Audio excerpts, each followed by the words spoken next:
Hey, what's going on, Marvel Rivals gamers? I'm Dr. Tepper. GOAT Namor and the Season 0 Doom's Rise tournament. My team and I placed top 16, primarily with me playing Namor, which is why I figured I'd do a Namor educational video of kind of how I think and how I play as a top 500, one above all Namor player. Alright, let's get right into it. Most important part about Namor is asking your team to play Luna. Because once you get this third ice turret, your kit becomes so much more impactful. So the big turret is a slow and it does more damage than your normal turrets. The other thing to keep in mind is the range on your turrets are deceptively long range. So a lot of Namors will get way too close and die because they want to put their turrets here and aim their projectile like really close to the enemy. But you don't have to do that. Like you can start fights from 40 meters out and still get immense value on this character. You have 3 turrets, but you can only have 2 down at one time. So what I see a lot of Namor players do is throw down these 2 turrets and then try to place a third one. Your first turret that you place will always break.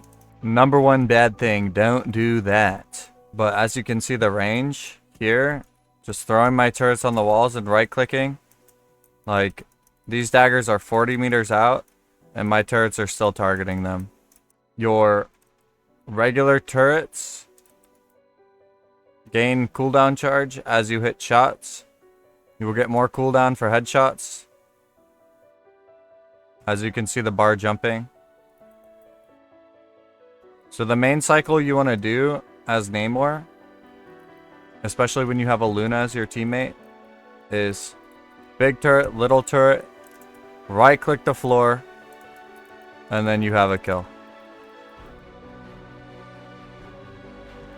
And then by the time that's all done, you have 2 more turrets for another cycle. So, boom, boom. Boom, boom. Now that's done. Oh, I have another cycle because I was hitting shots. Throwing your turrets on a wall high means that enemies have to choose between you and your turrets. And if they don't choose your turrets, they will just die, as you can see. Especially because you can bubble. One big mistake that Namor players do is they'll just throw their turrets like a body block. And while this is decent, it is not the best way to secure kills because your turrets will pretty much instantly die. One thing you need to be keeping track of as well is your bubble cooldown. So whenever you do not have this bubble, you just chill with your team. So Namor is either a flanker himself, or he is a counter dive.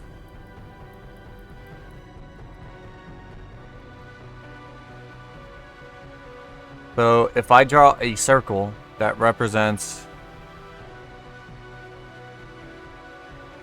the team fight, your team is attacking from here, enemy team's defending from here, let's just use that as an example. Enemy supports back here, enemy tank here maybe, then ally tank, right? The fight will look something like this. Namor, this little buddy, when there's no counter dive, what you need to be doing on Namor is wrapping around the fight and gaining access to the enemy supports for DPS. And you can only do so when you have your at least 2 turrets and your bubble. If you don't have at least 2 turrets and bubble, you're right here you're going to be right here shooting at enemy team from the safety of your gank. But once you have 2 turrets and your bubble, you walk wherever the fuck you want. And you kill people. Now, the other thing, when you're on counter dive as Namor, it's legitimately you're sitting with your supports and you're waiting for the enemy DPS to engage, or enemy tank to engage. And once they have a dive on your supports, you just throw your turrets down and you are now carrying the game by not flanking because you're countering enemy flank. It's as simple as that. If you are playing Namor and the enemies do not have flankers, you will be the flanker. If you are playing Namor and enemies do have flankers, you will counter the flankers. This is what your downtime on Namor should look like. As you're sitting with your team and just poking at enemy team. And on your uptime, you can take angles like so and just go for insta kills. As you can see, I missed my first cycle and I'm playing very safe since I'm alone. But as I'm getting my second turret online, I go for my next cycle and get a kill off of it. So this is an example of how to play Namor into dive. They have a Psylocke Venom. So I am just AFK, as I like to call it, until their dive is active. And then that's when I throw my turrets down and play for counter dive. So you will see a lot less aggression out of me here, as my cycles are basically reactionary into their dives. So I took high ground with bubble, and I'm really careful about this cycle here because I do not have bubble for my get out of jail free card. The Hela was 1 HP, but I don't get greedy because I don't have my active cooldown to escape.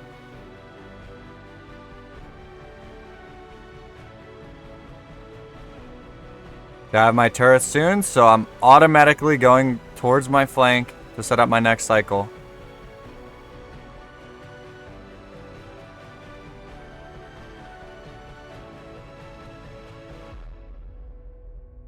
Get out of jail free card use.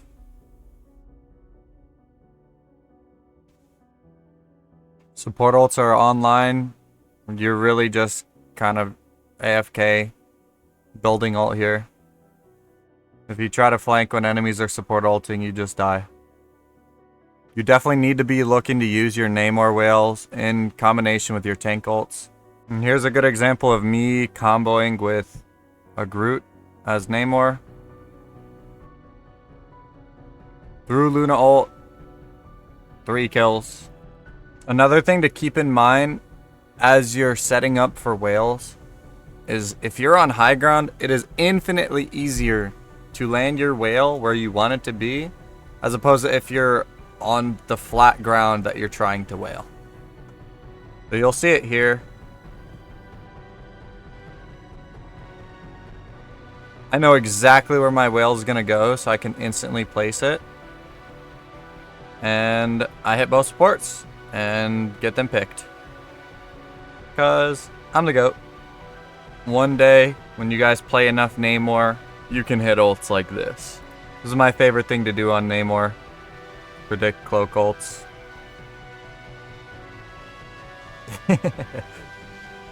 Anyways, don't be afraid to let out a little anger every once in a while as well.